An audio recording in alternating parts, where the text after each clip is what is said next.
Imagine scrolling online and realizing that for the price of a new Lamborghini, you could buy your very own private jet. I'm talking about a real twin-engine jet for under $500,000. You pull the trigger, you buy it, you invite your friends, you pop the champagne, and you feel like a billionaire.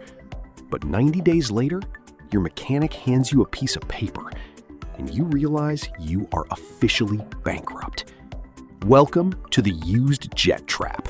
Today, we are exposing the dark side of cheap private aviation. Let's look at the real math of buying a private jet under $1 million. Let's look at a classic example, a 1980s Cessna Citation 2 or an early Learjet 35. You can easily find these on the market today for between $400,000 and $700,000. They look incredible on Instagram, and they fly fast. So why are they so cheap? Because in aviation, you aren't just buying the metal frame. You are buying the time left on the components. And the biggest ticking time bomb on any used jet is the engines. If you buy a private jet for $400,000, you might think you got a steal. But here is the secret dealers don't tell you. Jet engines have a strict expiration date called TBO, time between overhaul. Usually it's around 3,500 to 5,000 flight hours. If you buy a cheap jet, those engines are likely right at the edge of their limit. And when it's time for a mandatory engine overhaul, you will easily pay $250,000 to $400,000 per engine. That means you just bought a $400,000 airplane and your first maintenance bill is $800,000. In aviation, there is no such thing as a cheap jet. But let's say you got lucky and the engines are fine. Now you have to pay the invisible subscriptions of aircraft ownership. First, parking. You can't just leave a jet in your driveway.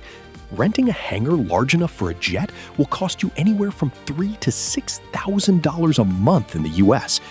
That's the price of renting a luxury penthouse just to park a machine. Second, insurance. Insurance companies hate old airplanes. Insuring a 35-year-old jet is incredibly expensive because the risk of mechanical failure is much higher. Expect to pay at least $25,000 to $40,000 a year just for the premium. And third, the crew.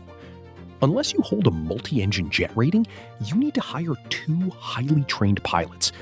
A good contract pilot charges $1,000 to $1,500 per day, plus hotels and food. Before you even turn the engines on, you are spending hundreds of thousands of dollars a year just to look at your plane inside a dark garage. But here is where the final nail in the coffin comes in: the technology. What happens if you buy a cheap private jet from the 1980s? You won't be allowed to fly it in modern airspace. Most cheap jets are filled with analog dials and old radios. But today's airspace requires digital, high-tech tracking systems like ADS-B out and WAAS GPS to fly at high altitudes. Without them, air traffic control will literally deny you entry into the airspace. To make your cheap jet legally flyable, you have to rip out the entire dashboard and install a modern glass cockpit. The cost for this mandatory tech upgrade? Easily between $200,000 and $400,000. So what is the smart money move? True wealthy individuals and smart investors know a golden rule. If it flies, floats, or drives fast, rent it. If you fly less than 150 hours a year, buying an old jet is financial suicide.